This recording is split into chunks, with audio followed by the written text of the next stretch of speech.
Hello and welcome back to another episode of Power Rangers Lore. Today we're going to have a special episode and dedicate this to my new subscriber, Chase, who had requested a top 5 video of the favorite crossovers in my opinion.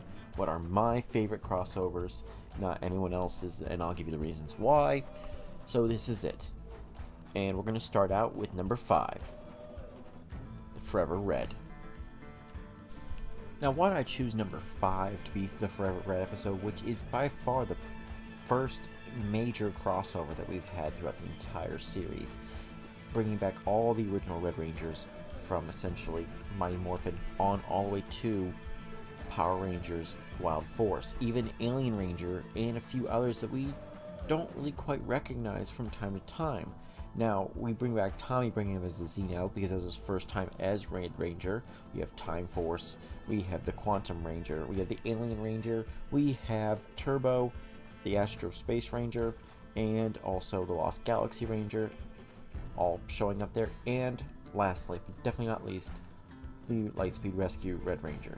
Now, this is a big grouping of Rangers all together, but it doesn't make sense, in my opinion, why they were all brought together to deal with this issue.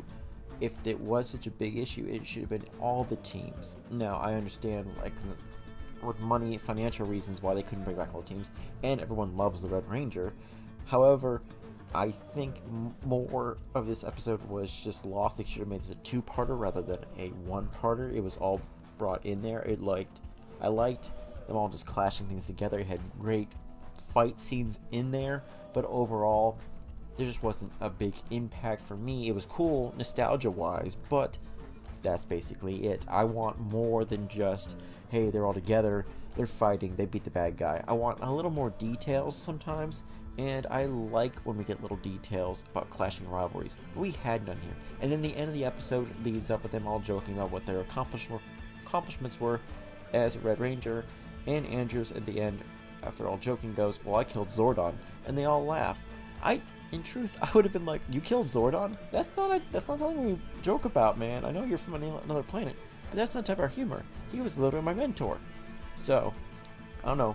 That's just my opinion on why I chose Forever Red as number 5. Number 4, Wants a Ranger. Now, why did I choose Wants a Ranger? Well, it again brings back the nostalgia. You have bringing back of Rangers from another series or multiple different series like Forever Red did, and it also brings back Adam, who has not been seen for a long time. He's popped up several different times in different series, but he's back and he's still rocking his Black Ranger gear, which doesn't make any sense somehow because it was broken and cannot be brought back, but apparently yes. You also get Bridge, who is now promoted to Red Ranger of SPD, Kira from Yellow Dino Thunder Ranger, Tori from Ninja Storm Blue Ranger, and Xander from the Mystic Force Green Ranger. Now, we've already seen crossover episodes with 3 of these characters already, with Kira, Tori, and Bridge. They've all met each other in their own crossovers. And we'll talk about those maybe later on, or maybe not. So, they've already shown up there. They're here to save the Rangers from the evil Thrax, who is the son of Rita Repulsa and Lord Zed, which doesn't make any sense to me because he looks like he's 40, but the timeline doesn't make sense, because I think when this episode comes out, they've only been around for about 15 years or so. So, yeah, it's the 15th anniversary of that franchise. So, and they've only been married to 12 years. So that means he's 12 years old. So it doesn't make any sense, in truth, the timeline. However, it's still cool to see, and it's a really good battle. However, it just doesn't hit the same marks as going on. It is a 2-part episode, and it starts explaining more. You bring back Alpha, which is cool, and that's why it's right ahead of Forever Red. Just a little bit more for me, and I like that. I like that little touch of on there. So let's go on to the next one. Number 3, Shellshocked. Shellshocked? What crossover was that with? Well, let me tell you right now, good friends. It is with none other than the Teenage Mutant Ninja Turtles and the Power Rangers in Space. Yes, they had a crossover, and though it doesn't count for Power Ranger teams, I would say it's a big, ambitious crossover in my opinion, and it had a pretty good storyline. In the storyline of Shellshocked, Astronema decides she needs someone strong enough to battle the Rangers that she could also control, and so she goes, I'm gonna get the Teenage Mutant Ninja Turtles. How she knew about them, I don't know. I'm not gonna question this. It doesn't matter.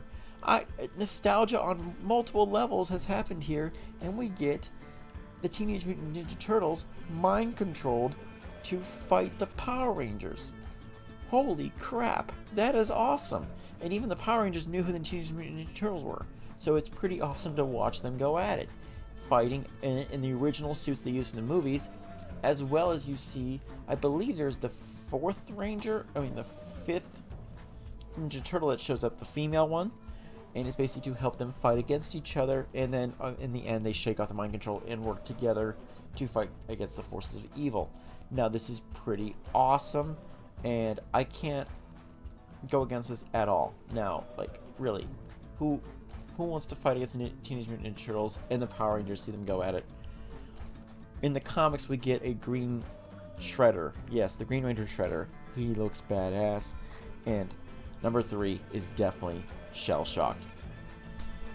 Number 2, Reinforcements from the Future. Now, if you've not seen Time Force, I would definitely check it out, because it has a great crossover episode with Wild Force, the next series that follows on. I love Time Force and I love Wild Force. They both have very dark aspects to them that makes you really go, whoa, they said this in front of kids? Wow. Now, let's get on to this. What is this episode about, and why is it so number 2 for me?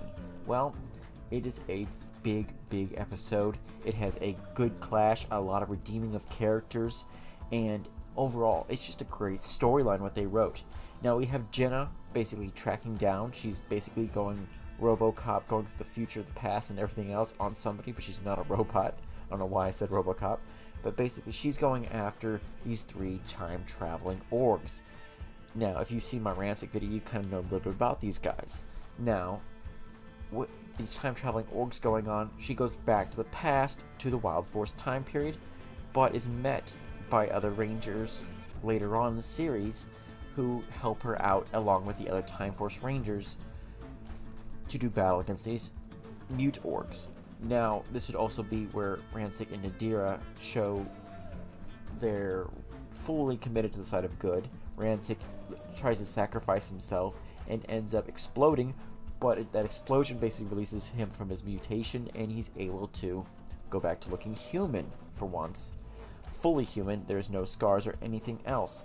Now, I don't know how he did that other than that, but it's pretty cool. Overall, I also like the clashing of the Yellow Ranger and the Quantum Ranger. They're both hotheads. They both believe that they are always right, and it shows the competition between the two and a little bit of a love interest. Now we also get to see the Wes and crap, I forgot her name entirely, but Wes and the Pink Ranger get back kind of together and show off a little more romance that they've always been building up entirely. Now, I know I just said her name, but it skips my mind as I'm trying to think. I'm so excited about this episode. I really liked this whole thing. I liked them playing off each other and basically learning more about one another. They would sit around the campfire and having a discussion rather than just constant fighting and the like. It's a really good meeting of the two minds and the two different teams. Now, that's just my opinion, and that's why I like this one as number 2. It would have been number 1, but there was one as I looked it up, everything. That is definitely it. And here it is. Number 1, The Power of Pink. Now, why is this my favorite episode? It is the first time we see a Ranger die on screen. Yes. Also, we get to see the Pink Psycho Ranger come back and slay her, too.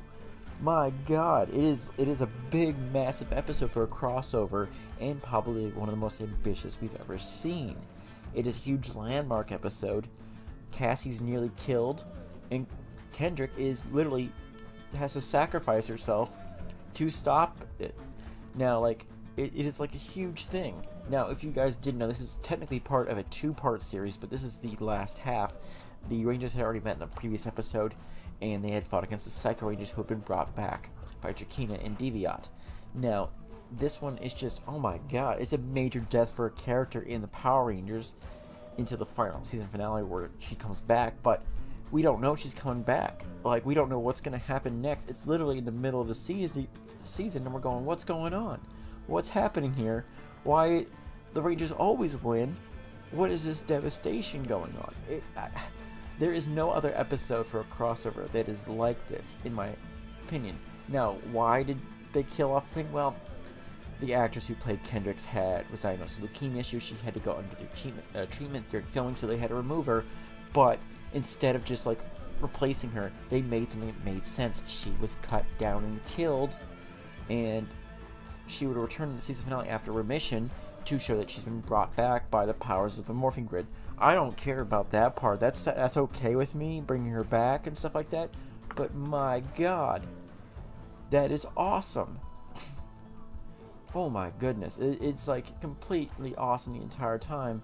And also the best part about this, apparently when she left, they gave her credit so the studio would help pay for her medical expenses. Now, see, this whole episode just ties together for me, and you can't tell me there's a better crossover episode. I mean, you can try and argue it, but I'm going to keep telling you this is best. And then she's later on replaced by Corone, the former reformed villain of Astronema. Like, what is going on? What? This is like the nostalgia like crazy. And this is just my favorite jumping the shark, as they call it, crossover episode, and they really jumped that shark in this one. So I hope you guys liked that one. Again, thank you very much, Chase, for putting out this one. I really like doing this video. It took me a lot of editing and getting everything correctly synced up, and then researching again for all my favorites. And there's a lot of crossovers people don't know about, but this is it. Thank you guys. May the power protect you always.